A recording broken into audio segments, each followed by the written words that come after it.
Nou net om te wys die krag van hierdie denker.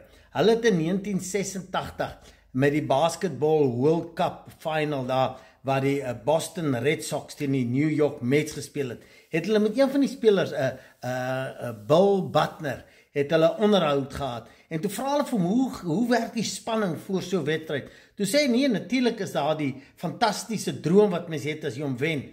Hy sê, daai nagmerrie wat by jou bly, as hulle daai bal op die grond slaan, en hy gaan tussen jou bene deur, en dit veroorsaak dat die ander ouens die championship wen. Dit was 19 dae voor die wedstryd. Nou moet jy weet, waarmee het hy gedink?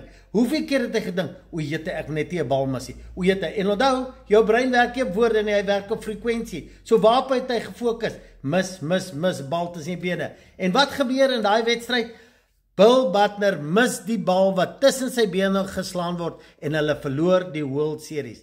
Woorde het baie krag.